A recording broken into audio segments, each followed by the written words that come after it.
രാജ്ഭവനെ ബി.ജെ.പിയുടെ camp ഓഫീസാക്കി മാറ്റാനാണ് ശ്രമിക്കുന്നതെന്ന് CPI സംസ്ഥാന സെക്രട്ടറി ബിനോയ് വിശ്വം. ഗവർണർ പദവിയെ വേണ്ട എന്നാണ് CPIയുടെ നിലപാട്. മുഖ്യമന്ത്രി നേരിട്ട് അതൃപ്തി അറിയിക്കണോ എന്നത് ചർച്ചാ വിഷയമാക്കേണ്ട കാര്യമാണെന്നും ബിനോയ് വിശ്വം കണ്ണൂരിൽ മാധ്യമങ്ങളോട് പറഞ്ഞു.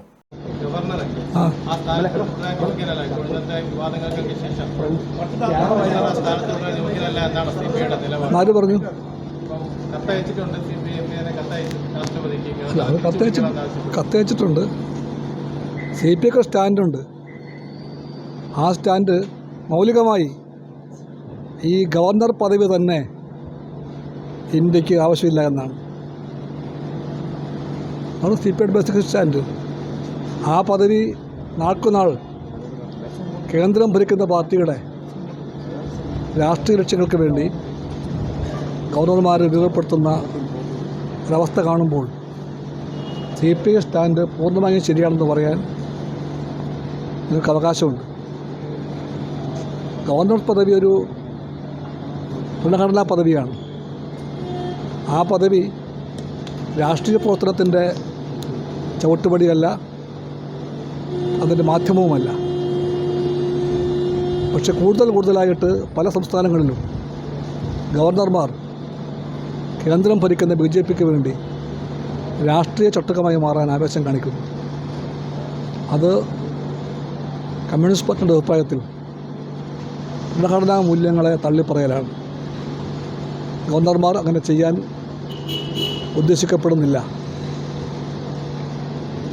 ഗവർണർ പദവിയെ രാഷ്ട്രീയ പാർട്ടിയുടെ ഉപകരണമാക്കി മാറ്റാനും രാജ്ഭവനെ BJPയുടെ ക്യാമ്പ് ഓഫീസാക്കി മാറ്റാനും നീക്കമുണ്ടായാൽ കമ്മ്യൂണിസ്റ്റ് പാർട്ടി ഉറപ്പിച്ചു പറയും ഇത് തെറ്റാണെന്ന് പറയും.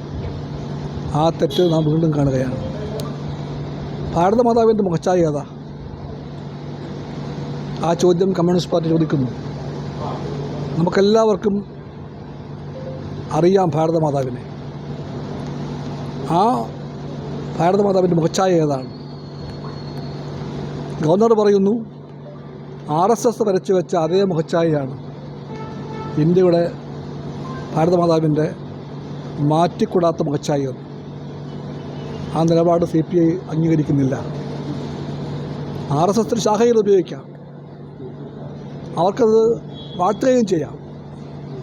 പക്ഷെ അതല്ല മുഖച്ഛായ. RSSൻ്റെ നിശ്ചയപ്രകാരമുള്ള മുഖച്ഛായ വേണം ഭാരതമാതാവിന്. ആ ഭാരതമാതാവ് പിടിക്കേണ്ട കൊടി RSSൻ്റെ കൊടിയാണ്. ആ ഭാരതമാതാവ് ഇരിക്കേണ്ട സിംഹാസനം സിംഹപ്പുറമാണ്. അതിൻ്റെ ബാക്ക്ഡ്രോപ്പിൽ, പശ്ചാത്തലത്തിൽ ഇന്ത്യക്കറിയാൻ വയ്യാത്ത, ഇന്ത്യയുടേതല്ലാത്ത ഒരു ഭൂപടം വേണം. ഇത്തരം വാദങ്ങളൊന്നും ഈ രാജ്യം അംഗീകരിക്കുന്നില്ല. കൃത്യമായിട്ട് പറയുന്നുണ്ട് ഇന്ത്യയുടെ ഭരണഘടനയും മറ്റു ജനങ്ങളും എന്താണ് ഇന്ത്യയുടെ ഭൂപടമെന്ന്.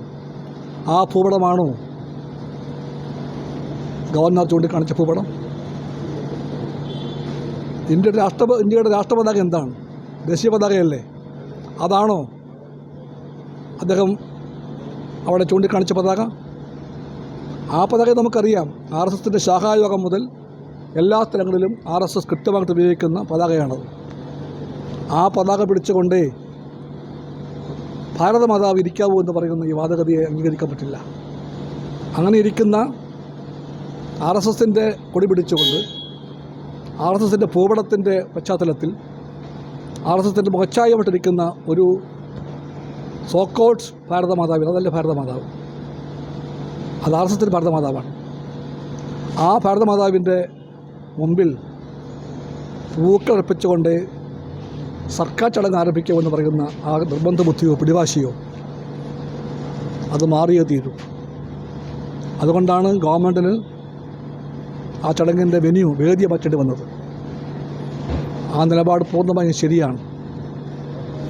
മതേതര ഭാരതത്തിൻ്റെ ഭരണഘടനാ പ്രമാണങ്ങളെ മാനിക്കുന്ന ഇന്ത്യയുടെ ഗവൺമെൻറ്റിന് ബാധകമായ ഒരു കാര്യമേ പറയാവൂ.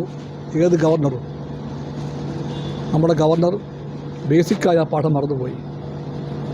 ഞാൻ ആദരവോടെ പറയുകയാണ് ഗവർണറോട്, അവർക്ക് ആ പേര് ഇഷ്ടമല്ലായിരിക്കാം, നെഹ്റുവിൻ്റെ പേര്. ആ പേര് ഇന്ത്യക്ക് ഇഷ്ടമാണ്. ആ നെഹ്റു പറയുന്നുണ്ട്, കൃത്യമായി പറയുന്നുണ്ട്, ആരാണ് എന്താണ് ഭാരതമാതാവെന്ന്. അദ്ദേഹം ചോദിച്ചു, ഭാരത് മാതാ കി ജയ് എന്ന് വിളിക്കുമ്പോൾ നാം ആർക്കാണ് ജയ് വിളിക്കുന്നത്? നെഹ്റു പറഞ്ഞു, എല്ലാ ഇന്ത്യക്കാർക്കും ജയ് വിളിക്കുകയാണ്. ഇവിടുത്തെ കോടാനുകോടി മനുഷ്യർക്ക്, പാവങ്ങൾക്കും സ്ത്രീകൾക്കും പുരുഷന്മാർക്കും അടക്കം എല്ലാ ഇന്ത്യക്കാർക്കും ജയ് വിളിക്കുകയാണ്. അതുമാത്രമല്ല, ഭാരത് മാതാക്ക് ജയ് വിളിക്കുമ്പോൾ നാം ഇന്ത്യയിലെ എല്ലാ പ്രകൃതിക്കും, എല്ലാ പുഴകൾക്കും, എല്ലാ മലകൾക്കും, എല്ലാ കാടുകൾക്കും, എല്ലാ കടലുകൾക്കും, എല്ലാ വയലുകൾക്കും, എല്ലാ ഭൂപ്രദേശങ്ങൾക്കും ജയ് വിളിക്കുന്നു എന്ന് പറഞ്ഞ ഉദാത്ത ഗംഭീരമായ ആ നിർവചനം കമ്മ്യൂണിസ്റ്റ് പാർട്ടി ഓർക്കുന്നു. Aster MIMS Hospital. We'll treat you well. Chala East, Kannur.